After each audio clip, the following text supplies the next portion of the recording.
We can get started here. Hello everyone and welcome to the World Parks Academy webinar series. My name is Hannah and I'm hosting today from the Epley Institute for Parks and Public Lands at Indiana University. Before we begin, I'd like to introduce you to some of the webinar basics here on Adobe Connect. The main thing you need to know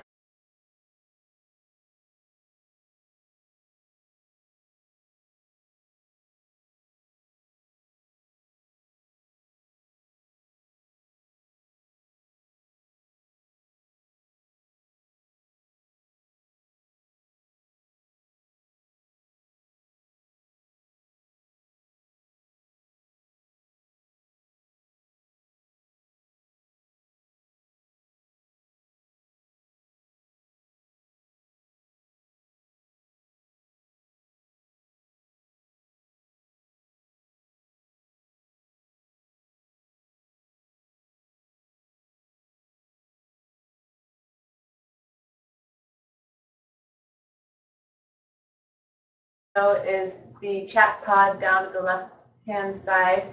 If you have a question or trouble accessing the presentation, viewing the presenter, you may type your question there and someone will be available to answer your question. There's also another way of providing feedback up at the top. There's a little man raising his hand, and if you could go up there right now, up here. Click the drop-down menu and you can see different ways of providing feedback, raising your hand, speaking louder, speak softer. If you can hear me all right, can you go ahead and raise your hand? Let me know that you can hear me.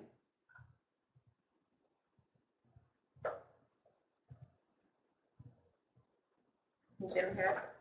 There he is. Okay.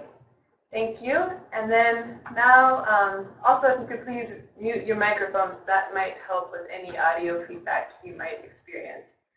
If you could take a moment to update your information by clicking the drop-down menu next to the attendee list and clicking on Edit My Info. This will help us see where you're coming from today. That's always nice. I'll type in my info here.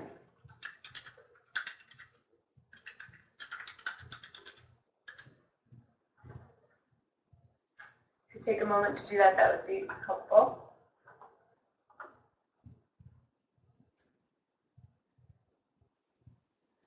Then Thank you, Hannah. Pretty much can you hear me all right? Unless you want to get fancy and use some of the drawing features. Excellent. Here. Thank you.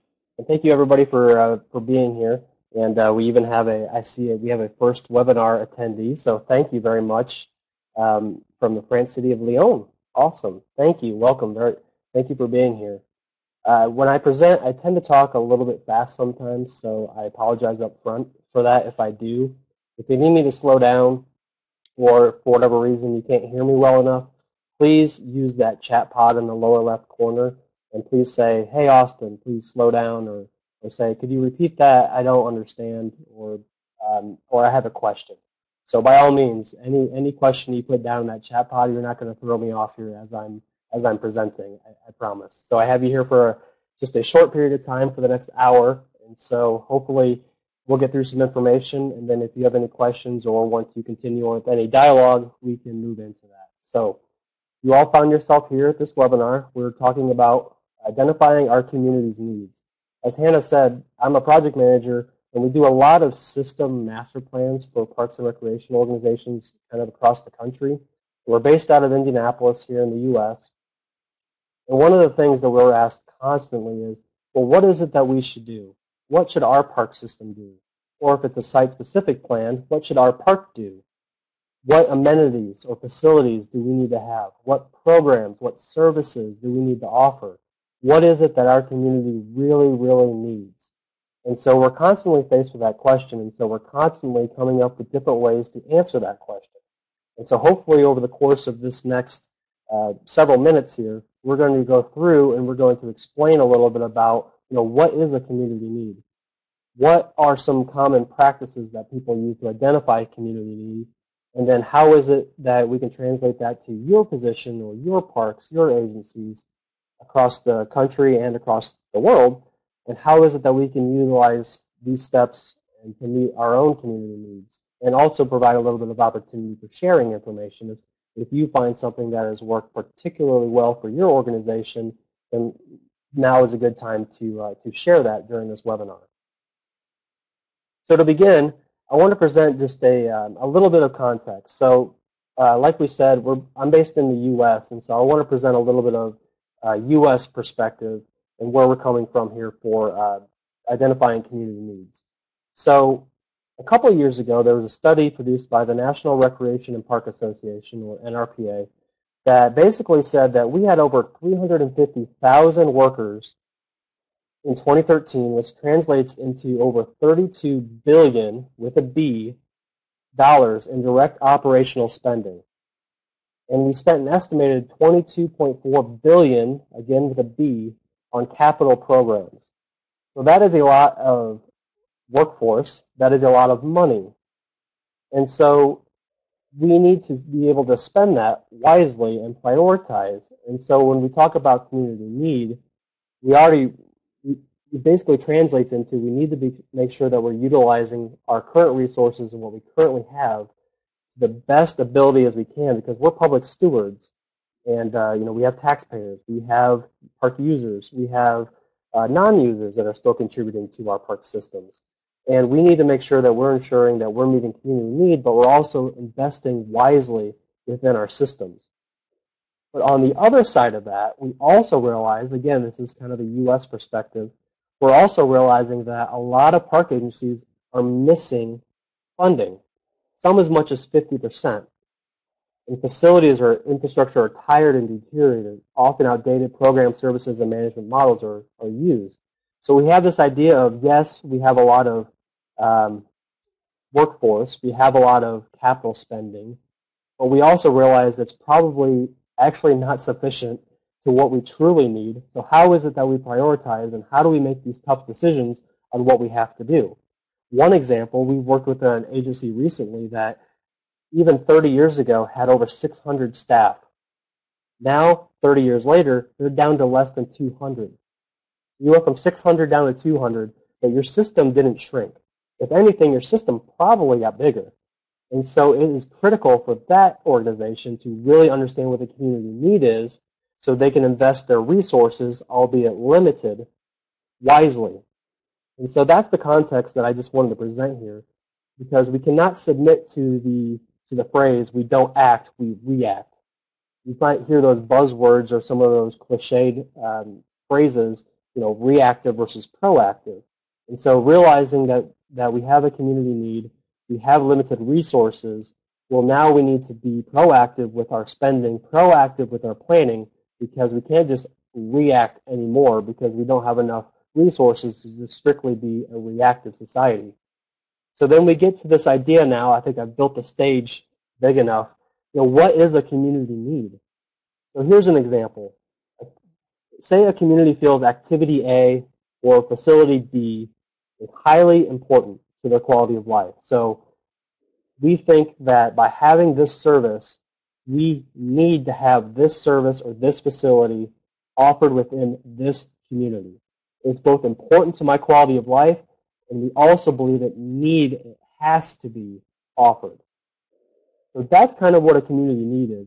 It's a person saying, hey, this service or facility is important to me, but oh, by the way, it also needs to be provided.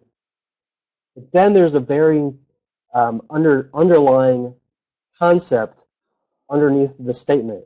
So you have a met need and an unmet need. This is where the nuance is for identifying community need. You need to understand the degree to which a need is met or unmet. So for an example, a met need. So an example recently, we're working with an organization, and they identified that special events was a big community need. But through our survey process and our interviews and our focus groups, we also identified that it was currently being met. So it was a met community need. But that was also being met through the local Parks and Recreation department. Met needs can also be met through private providers, nonprofit organizations, other entities within the community or even in the surrounding community, competitors, similar providers, that are meeting that need for your community.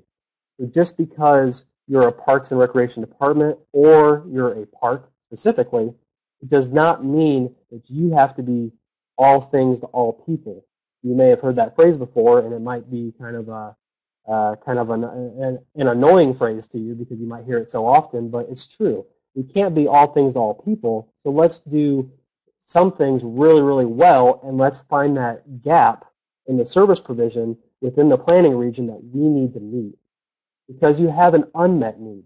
So an example, and we'll get through some of the methods here of what we use to identify what is met versus what is unmet. If somebody is saying, this is highly important to my quality of life, this service or facility has to be offered in the community. And oh, by the way, nobody is providing that service or that facility. That is an unmet need. So you're saying that nobody is providing that service to you. So that is the nuance that you need to think about in the context of this, the next several minutes here as we talk about this, is the degree of what is met versus unmet. So how do we begin to identify the need? We need to look to the market. We're going to present this kind of in two different ways over the course of this presentation.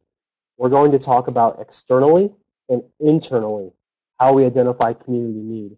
So starting first with externally, we need to look to the market. What does the business of our operations depend on? Who is our market? Where are our opportunities? Where do they lie? So first, what does the business of our operations depend on? Are we dependent upon, are we a park that is dependent upon sheer volume of users? We need to increase the number of people through our gate or through our door to drive our business? Or are we dependent upon programmatic diversity or user diversity? What is it that our business of our operations depend on? And then driving into it is, who is our market? What age segment? What lifestyle? What age group are we going after? Mickey Fern was the former deputy director of the National Park Service here in the U.S., and he's always said something to me that it's always resonated with me, that there's basically 4 different types of users. There's your aware users. They're the ones that are using your parks, that are aware that you're using, and they're aware of the type of system that the park is within and who manages and operates the park. You have your aware non-users. I'm aware that that's a local park or a regional park or community park, what have you, but for whatever reason, I don't use it. That's fine. Then you also have your non-aware users. So I don't really care that it's a local park, a state park, a regional park, national park, but I use it because it has a facility or has a trail or has some sort of amenity that I want to use. So I could care less who is managing it, but I'm still going to use it. But then you have your largest growing population is your non-aware non-user. I don't know the parks exist. I don't know who is managing them, but I also know that I don't use them. So who is our market? Because if you want to first identify community need, you need to understand who is it that you're serving and who is it that you want to serve first. Because then you can start going into detail, and as this graphic presents, if we're really targeting families, what do families really want? And what is it that they need? And how are we addressing the family needs within our community? Are we catering to active adults? Are we catering to newbies? By newbies, we mean people that may have not experienced our park system before, and now we want to engage more people into our system. Is that important to us? Is that the business that we want to be in? These are all questions that we need to ask in looking externally to the market before we identify what the needs really are. And then lastly, where are our opportunities? So it's kind of a cartoon here, it's kind of a joke, but enough with the low-hanging fruit. How about some slow-moving meat? What is it that we want to really be in for our business? What is the market segment, much like the last slide, but what are our opportunities that we can build upon? So we can do a variety of things looking externally to identify needs. First being study the market. So looking at trends. Trends is a big buzzword that we hear all across the country and really all across the world. What is the popular trend? For example, pickleball. That's an activity that I first learned about in 2012. So it was 4 years ago. I first heard the idea of pickleball. I had no idea what it was, and all I knew was people went down to Florida in the U.S. In the winter months, and they came back to their locals, back to their homes in the spring and summer, and they knew that they wanted to play pickleball, but there was no opportunity to play pickleball because a lot of states outside of the southern states had any idea what pickleball was. We now know that that's a trending activity, and it's one of the fastest growing activities throughout the country. We also know team sports, some of your traditional sports, basketball, baseball, football, they're actually kind of stagnant in terms of their participation and might actually be decreasing a little bit over the last couple of years. So we know that there is some trending activities that the market is saying we need to be mindful of and how that relates to our community. Are we overserving that or are we underserving that particular trend? And that goes into our customer base. Who is our customer? What are the demographics? What are the income levels? What are the age segments that we're serving? What are the projections for our society? We know that our country in the U.S., we're projected to age a lot over the next 15 years. And we know that there's going to be a big shift over the next several years of kind of the makeup of the U.S. But we also know that older adults are continually exercising and recreating a lot younger, quote unquote, younger than what their biological age says.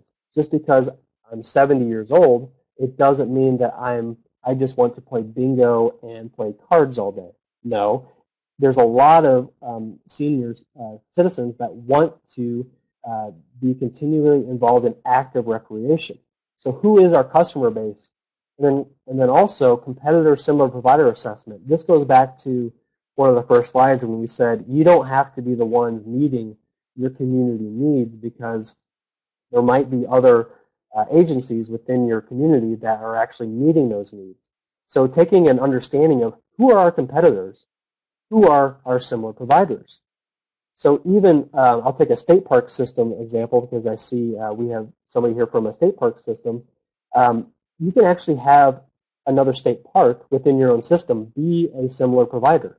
Because if you're competing for an hour or 2 hours of somebody's time, and they only have that 1 or 2 hours to give up, and you're within the same area, if you have one state park within an hour drive time of another state park, you're actually competing against each other for that person's time.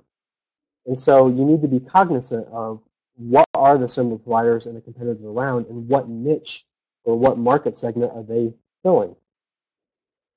Another thing that we can look at is benchmarking. So this imperfect science called benchmarking.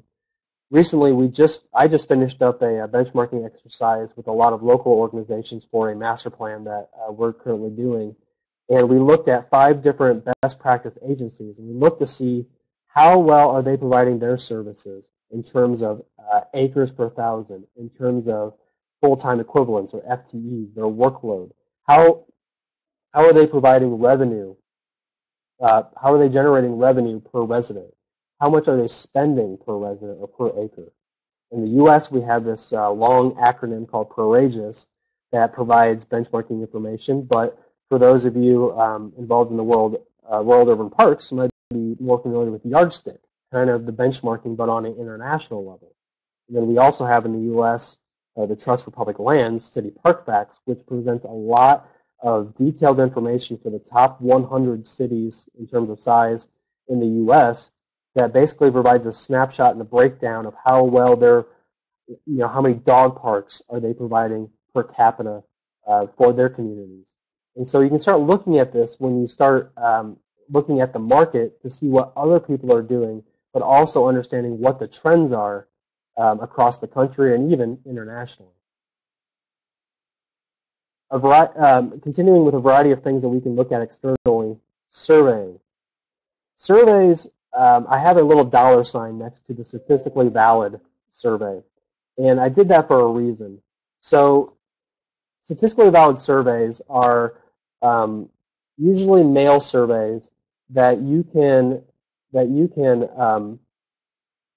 uh, mailed to your residents, and then basically it's a random sample, and the results can be generalizable to your community. And so statistically valid surveys are key for identifying community need because you can actually ask the question, what is it that is important to you? What is it that you need? And oh, by the way, what degree is your need being met? Because if you have a statistically valid survey that's generalizable to your entire population or your customer base or your user base, you can ask those pointed questions that will give you the answer, plus or minus 4% or whatever your precision rate is on your survey, that you can use to be one component for decision making. Additionally, you can have online surveys or what I call anecdotal surveys that are not random samples, that are self-selected, but you can still ask those same questions. Because a lot of times if you're doing random surveys to your community, you're not necessarily just asking your user base of your current users. You're asking John Q. Public, who might never use your park system or your park or your amenities, but you still want to hear a lot from your current users. An anecdotal survey is a good way of soliciting that information because a lot of your users will answer those questions. So you can ask those questions again, what are your needs and how well are they being met? So then you can get a good understanding of what your current user base thinks about your system and or your parks. Same thing with comment cards, having them available at your park systems. Real-time community feedback. I'm going to go into detail a little bit about that on the next slide, so I'll come back to that. Public forums, I have some slides about that particularly as well, so we'll come back to that. And then also user intercept surveys. Just recently, we were doing a master plan for a smaller town that didn't want to pay for a statistically valid survey, which is completely fine. But we had an opportunity that they specialize in special events. So we were able to tag along to that special event. It was a concert in the park, in one of their parks. But we came up with a 5 or 6 question questionnaire, and we basically set up shop at that special event, and we had hundreds of people come through and fill out our user intercept surveys because we knew some of them were park users. We also knew that a lot of them were not park users. They only showed up for the concert. It just so happened that it was in a park. And so we knew that it was going to be a good cross-section of the community. And so we were able to ask those questions, what is it that you need out of the park system, and what is it that you desire, and what are your wants? So I told you I'd mention a little bit about this real-time customer feedback. We live in a mobile world. We live in a technologically savvy world. People are having cell phones at younger ages. We're using technology more and more across the board. Here's an example of what we have seen and what we've actually been able to work on just recently that gets back to identifying community need in real time. We created this app called Happy Feet, and we were working with an organization here in the U.S. that what they wanted to know is, I wish there was a way that we could capture our users' thoughts instantaneously. That was kind of the notion. And then what did that begin to, what some of those questions that led to was, okay, well, what is it that you want to learn from your user base? And this particular system said, you know what, I would like real-time feedback on park amenities, whether or not something is deficient or unsafe, whether or not you wish there was something else located in this park, or if we offered something that we didn't have that you would like. So what we did was we developed this app that was a location-based that allowed a user in real time to snap a photo with their camera, with the app, of a facility, of a location, what have you, that it maps it. But then they're also able to comment on that and share instantaneous feedback, their name, their email, and their feedback, and how they can answer and say, this makes me happy because you have X. Or, hey, just wanted to let you know that I think this is unsafe over here in this part of your park. And what it allows it to do is have a continuous real-time dialogue between the park or the park system and the active users. And it informs a lot of what the needs are of your users because you're engaging with them in real time. So here's an example of leveraging technology to its advantage, and it has been a real crucial component to identifying community need, and we're excited to see where else that kind of goes and where else that takes you.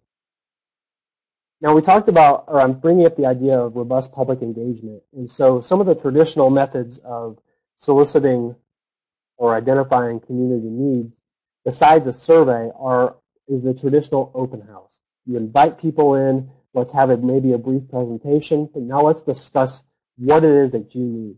Well, there are some different methods that you can use that I'm going to present here in a series of pictures. You'll see them kind of slide across the screen in a second as I talk about them.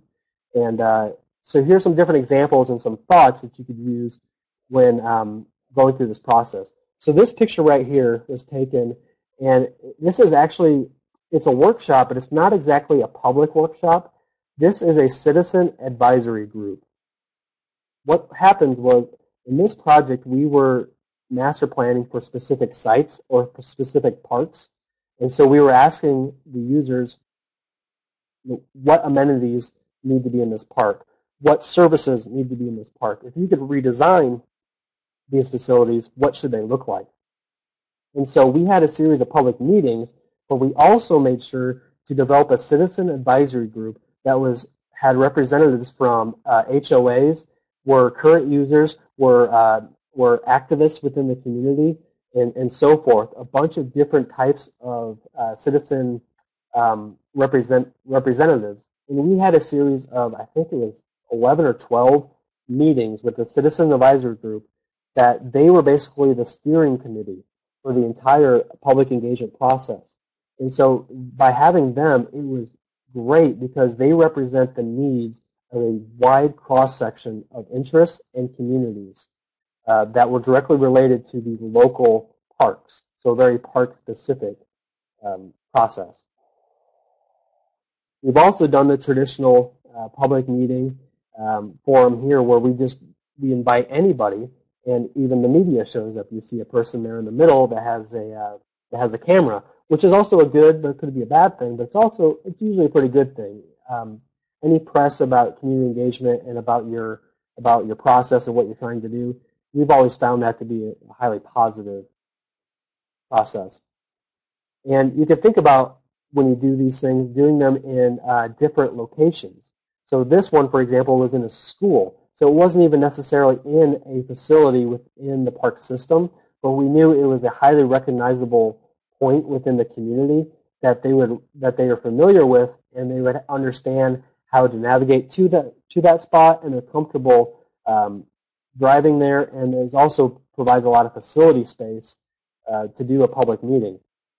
Alternatively, this picture is the same project that we worked on from the last photo, that this was an organic public open house. This was not we send out invites and bring people. This was, we are setting up shop in the courthouse downtown over 10 a.m. to 2 p.m., right over the lunch hour. And so we had public officials, we had just random public residents come through, and they were able to vote on different stations, and they were able to provide their input as a very passive open house. They weren't even planning on attending an open house, but yet we were able to solicit information over the course of 4 hours from a couple hundred individuals. It was great. And then alternatively, this is the same project. Thinking a little bit outside the box, typically if you do a public meeting, you might do a Monday night, a Wednesday night, a Thursday night. You do this after work hours. We actually did this one on a Saturday morning because this particular community was highly involved and they work long hours, and so we knew that it was going to be hard to capture them at just a nightly meeting because there's a lot of extracurricular activities they do, and like I said, they work late. So we did this on a Saturday morning. We had people turn out in droves. And so think about that. If you're going to set up a public open house, you have your traditional meetings, but also think about the time and location and really understanding your market. We just talked about that, kind of your external process. Really understand your customer base, because then you're going to understand the appropriate communication channels to use to really to have a robust public engagement process. And like I said, you could do this in a controlled environment. This one, actually, we use clickers. So we use little remote polling devices.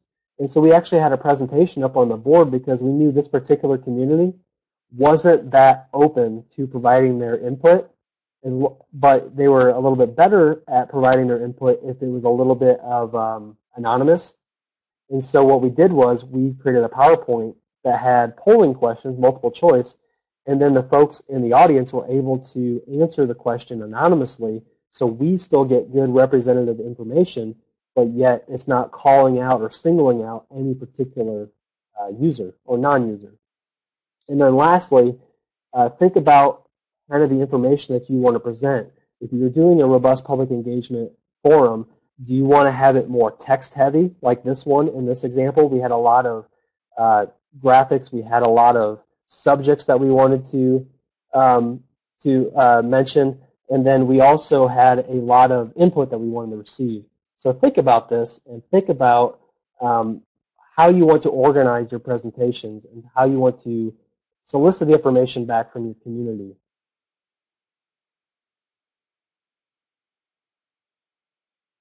And, oh, I guess I did have one more photo. Sorry, one more photo. This, and also don't forget to engage your staff. This example here is actually of a staff workshop. So much like at the beginning when I talked about a citizen advisory group, also have a staff steering committee or have a staff workshop and do strategic planning sessions, because your users of the park are going to know a lot about your system, but your employees and your workforce are also going to know an awful lot about your system, because they're the ones in the parks, in the trenches every day. And so they're going to be the ones that are going to be able to provide expertise, knowledge. So don't be afraid to tap them for information. And again, this is an example of another staff workshop where we actually did a public forum the next night after this, where we actually did a dry run with the public forum with the staff. Because if the staff were able to understand the questions and provide input, we knew that the public was probably going to be able to provide input as well. So don't neglect your staff. Don't neglect your citizens in your community as part of the engagement process. And if you have the capabilities, I throw this in here kind of jokingly, but in all seriousness, I do have a serious point to this. Disney World has done a great job of tracking their users. So one thing that we see across the country when we go into rec centers and we ask them about their data, we ask them about their users, we ask them about their needs, we're always met with kind of blank stares, because they say, well, we have, I'll just make this up, we have 500 people that entered our doors today. You say, well, that's great. That's terrific. What do they do? Oh, we have no idea. They say that because they're bringing people in, they're scanning those passes, but they have no idea if are they going to the weight room? Are they going to play open basketball? Are they attending the aquatics classes? Where are they within your facility? And the same can be made of a park facility. So, and so Disney World has kind of capitalized on this and said, what if we make an experience that's catered to our user base? So if they sign up a family of 4, your traditional family of 4 down here, we'll send them a wristband that is pretty color coordinated, but also if they put it on their wrist, we're going to have their location of where they are in the park. We're going to have information about where they spend, how much time they spend at areas of the park. And Disney World has a wealth of data that they've been able to calculate, but also leverage to their advantage. They're able to actually know the sight lines of signage and different colors based on people's preferences, and they're actually able to, you'll never see gum on the ground because they know exactly, based on all this data that they collect, where gum piles up on the ground, and so it's removed instantaneously. So I mean that kind of jokingly when you talk about, I'm not suggesting you give wristbands out to your users, but think about this. What information are you tracking about your users, and how are you leveraging that to understand, are you meeting their needs or are you not meeting their needs? Because despite what we may think, looking within a Parks and Recreation organization as much as part of identifying community need is an external source. So we just spent several minutes talking about externally what can we do. Now I'm going to talk about internally what can we do. And I use this quote a lot, and so some of you may get this when you read this, some of you may not. But if I had asked people what they wanted, they would have said faster horses. Now, who said that? Henry Ford said that before developing the Model T. So what that means is, if you asked the community what they wanted, all they knew was, well, we probably just want faster horses because we're used to using horses and carriages, and it works for us. Well, Henry Ford had the idea, okay, I could, somehow get a faster horse, but what if I innovated and gave them and showed them something that they didn't know they needed, and then all of a sudden they realized, oh, we needed this. Think of Apple. Apple does that in a great way. They generate and innovate their products. You don't even know you need a new Apple iPhone or something like that, but yet when it comes out, you're like, oh, I need this. Now, I can't really speak from experience though because I use Samsung, so I apologize. But it's the same principle though. Apple does the same thing. They understood their external market, but they also understood internally how they could meet the needs and how they could innovate to meet an external community. So when we look at internal, same thing. We can look at market-driven practices, but we can look internally. So what is the nature of our business? How can we improve the business performance of our operations, and where are our opportunities? So you'll see those questions similar to what we just talked about externally. So what is the nature of our business? We need to understand, is our park system highly seasonal? Are we going to have an influx of users or visitors during a certain time of the year? Are we going to have a certain workforce at a certain part of the year? And do we have any predictable variability in our work? We've worked with organizations that will open up their facilities and leave them around year-round, but they're outdoor-based. And so they have a low productivity of space, which we'll go into in a little bit. And so the question is, why is it that we're opening and leaving those facilities open all that time if we know that we're going to have not very many users, but we're spending a lot of operations keeping those facilities open when we really could be maximizing our space and utilizing the information that we've already received from our market to really enhance our current operations. Because after all, we exist for public good, right? So we need to understand what it is that we do and why it is that we do it. So how can we improve our performance? We look at efficiency as equally or more important than being exhaustive. Outcomes are more important than effort. You can have an outcome-based culture, or you can have an effort-based culture. Is it good just to put in, a 40-hour work week and say, I did a good job because I put in 40 hours? Or is it to have a mindset about what is it that I want to accomplish this week, and did I accomplish that, and did I maximize my my effort involved in that, but did I really keep my focus on what it is that I wanted to achieve? Know your business, stay ahead of the curve, but then also ask yourself these questions. For whom, for what purpose, for what benefit, and for what cost?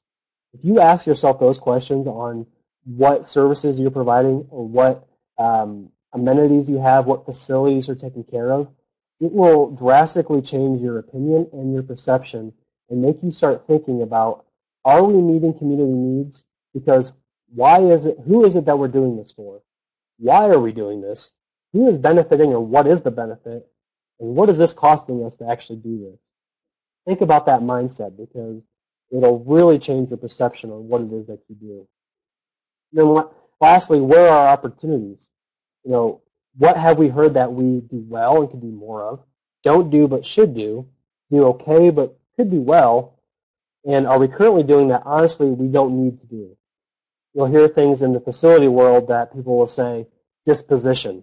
Nobody likes the word disposition because nobody wants to stop maintaining something that they've always maintained.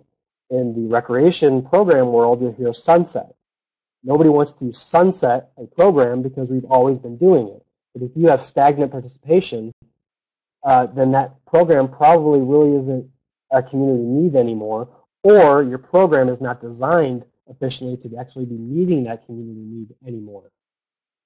So what can we look at internally to figure out if we're meeting community need? We can look at, I'm going to present three different concepts here: program assessments, facility assessments, and then a level of service. So program assessment, taking a deep dive into your data, or a lack thereof, because we actually work with a lot of organizations that they don't track the information that they think they're tracking, or they don't do it to a degree that actually produces an efficient outcome. But looking at your inventory, your service breadth, what is it that we provide? What services do we provide? What is important? What is core to our mission? What is important? And what do we consider value added? What are our services that we're providing to our community? And is it a representative snapshot that we believe that we should be in? So is this the business that we should be in? Location, looking at service distribution. Is this, how are our services distributed across our park?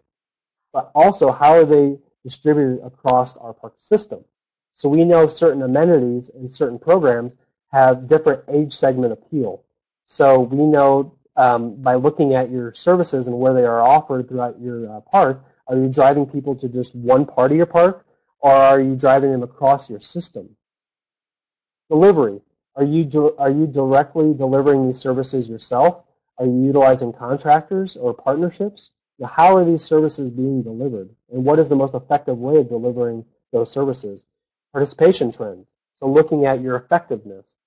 So much like we're looking outside externally at trends across the nation, across the world for activities and facilities, what are your current users telling you? Are you seeing declining rates for your programs? Are you seeing steady, mature rates? Are you seeing booming, growing rates? That's going to be a very big indicator in how you're meeting community needs. Excuse me. And then lastly, the life cycle stage. And what we mean about this is there's different, every program or facility has a different life cycle. So take a program, for example. You could be introducing a new program. It could be a growing program. It could be a saturated program, or it could be a declining program. Those are just some examples. If you're investing all our resources in declining programs, and declining meaning you're not investing a lot of resources into them anymore, and they have lower participation rates, then why is it that you're currently doing that? Because it's probably not a community need anymore for that program, or you need to redesign it. And that information also leads to visual representations, which some people learn a lot by words and text, and some people learn a lot by visuals. And then also, the same thing can be said for facility assessment, looking at your inventory. What is it that you're taking care of, and where is it located? So looking at your distribution, looking at your condition assessment. What's the quality of our facilities? To what level are we maintaining them? Again, the life cycle stage. You know, everything has a useful life cycle. A community that we're working in just now, we just had this discussion the other day that a big community need, as identified by the survey and identified through focus groups, identified through interviews, is outdoor aquatics. We know that the community needs outdoor aquatics, some sort of facility. But we were also asked the question, well, what's the life cycle? Well, we know that a standard outdoor pool will last about 35 to 40 years. That's the useful life cycle of an aquatics pool or a center. So it's also important to know where are these facilities in their life cycles. And then also ADA compliance. What is the disability access? Are these accessible by all? We don't just mean accessible as in time and location, but we mean physically accessible. Is this for users of all types, all ages, all experiences, and can people access your facilities? And productivity of space, efficiency. Are you maximizing your meeting rooms? Are you maximizing your shelters? Are you maximizing your program space? Are you having programs go if only 5 people sign up, even though you get a cost recovery model and you realize, well, we really need 10 people for every program to really make this financially viable? Well, then we would submit stop operating the program or running the program when you only have 5 people, and only run it when you have the appropriate number. And then also doing a kind of a in totality facility condition inventory and really looking at your system and saying, what is it that our system really needs? What's our deferred maintenance? What are our capital costs for, how much do we actually, what's our system worth? Let's get a monetary snapshot of our facility and our system, what it is that we have, but also what it is that we need. And then level of service. To what extent are we delivering facilities and services? From a facility standpoint, you can look at things per capita. We know that if you want to use kind of an industry best practice, that a tennis court will typically serve 4,000 people. So you can look at this as a numeric standpoint and say, are we underserving or overserving our population based on an amenity type? But with that, you also need to couple that with, okay, we may have an underserving of tennis in our community, but through our survey process, through our public engagement process, through our trends research, honestly, tennis is not a big need in our community. Then your level of service, even though it might be under a best practice, quote unquote best practice, it might be fine because you're meeting your community need based on your level of service, but also based on what your community has told you. And you can do this based on density. You could base this on a mode of transportation. So we're working in an agency right now that wants to do a level of service based on walkability, bikeability, transit, so like your metro or your buses, and drive time. So you can look at 4 different transportation methods right there, which all may have a different level of service based on age segment appeal, which we just discussed, or it can be a holistic community distribution or just an agency provided. If you work with a county system or a regional system, you're not the only facility provider or the only program provider in that area. You realize there's other municipalities, there's other nonprofits, there's other public agencies. So you want to look at their full inventory and their full service delivery to get a bigger understanding of what's provided in the community, or do you just want to take a snapshot of your own organization?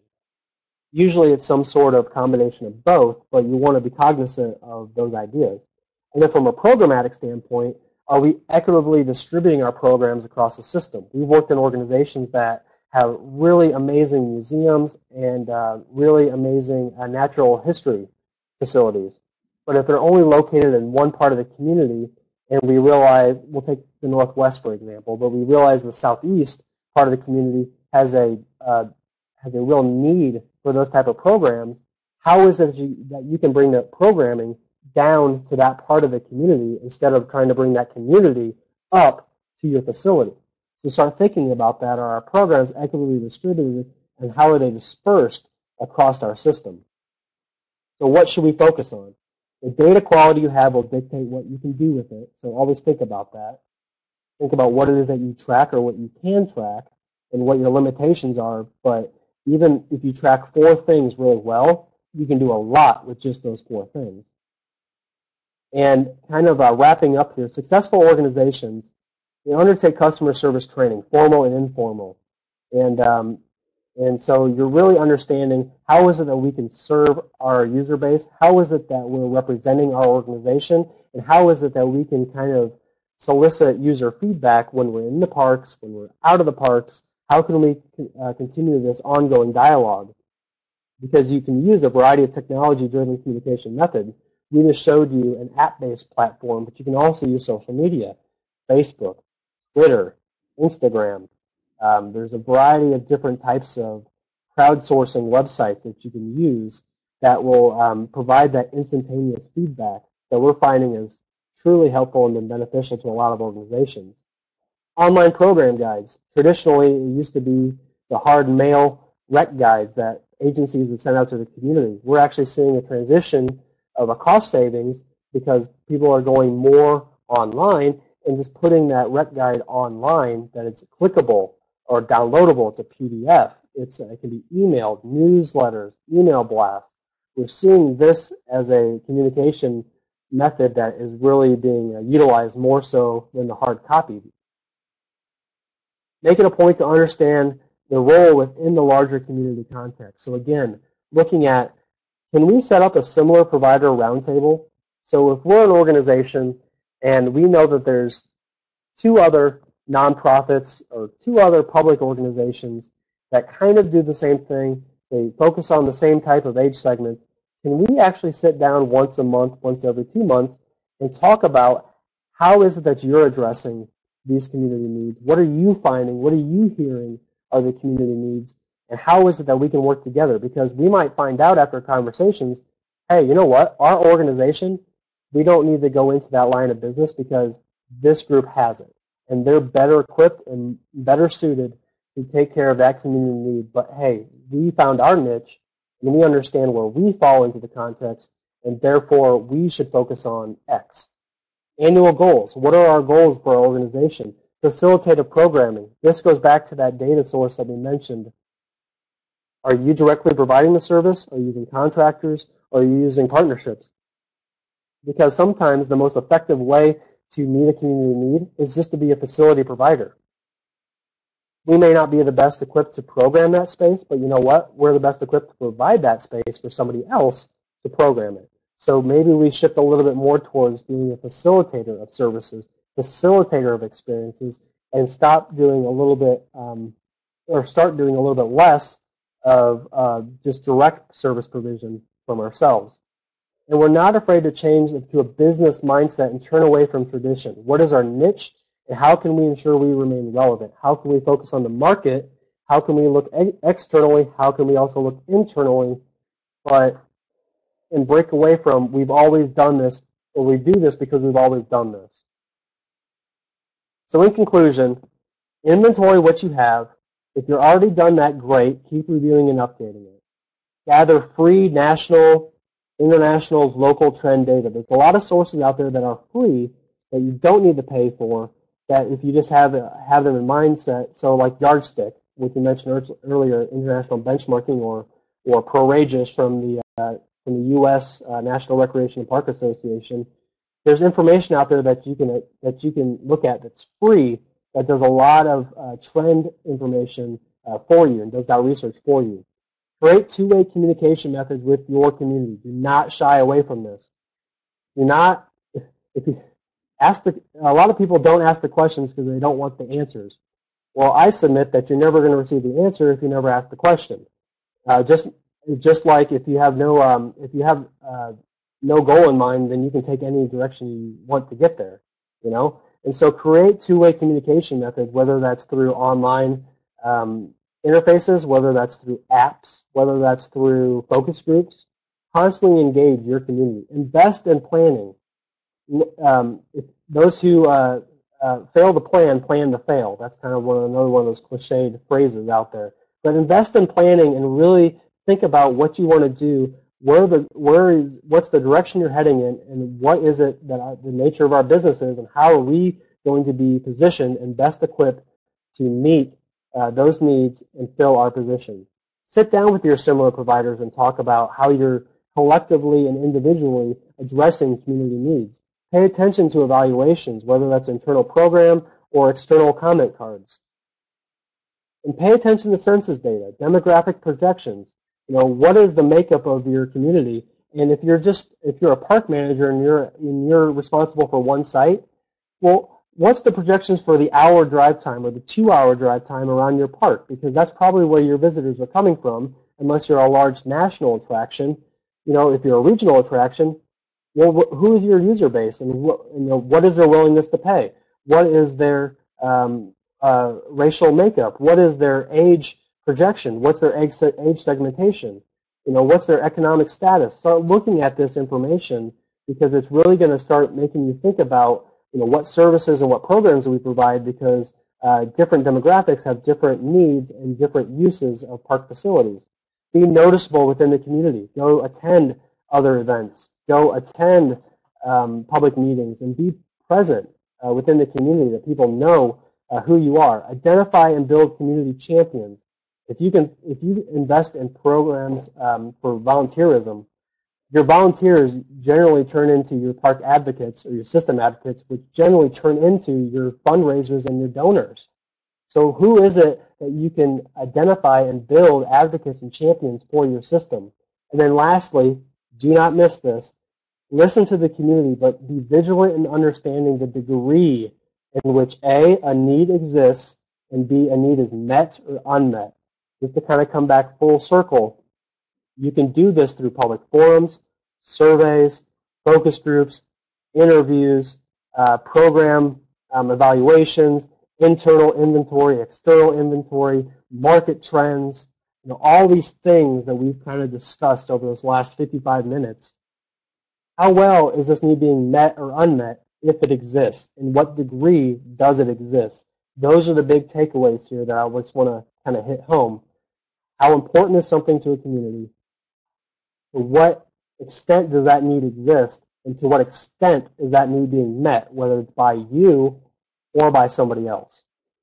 And so with that, I'm going to stop talking at you.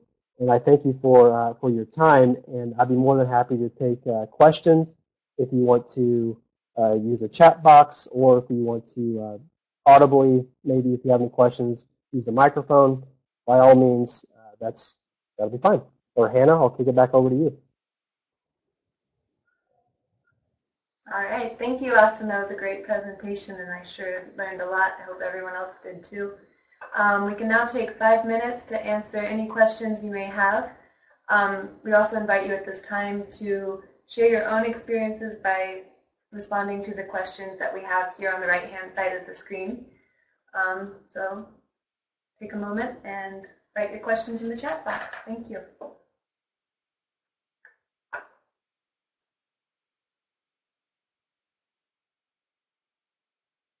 And if you don't have any questions immediately, we'll switch back to the contact information on the screen shortly.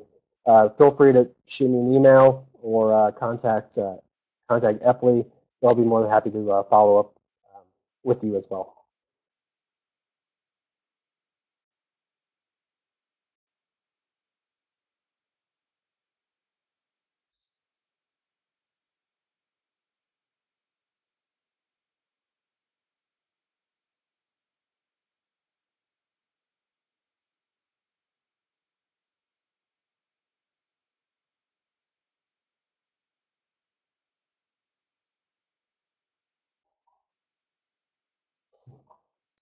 That is no problem. And so thank you very much for the comment. And I hope that I know I talked a little fast, but I hope that I came across okay for you. And if not, I know that these will be recorded. And so I encourage you to, once the recording is posted again, I encourage you to go back and watch the recording. So I appreciate and thank you for attending. And hopefully this was a good first webinar experience for you. And it'll be one of many webinars that you attend. So thank you very much.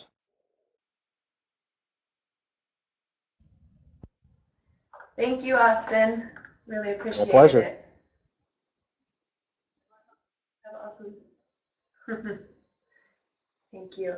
I'm now going to turn this over to talk about the CEU credits a minute and do a short evaluation.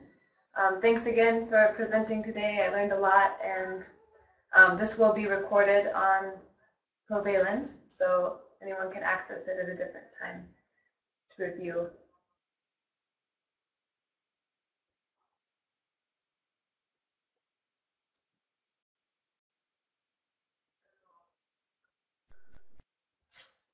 All right, so as you may know, continuing education credits will be available for this webinar, and you can take a short assessment at provalencelearning.com after paying $15 for the processing fee.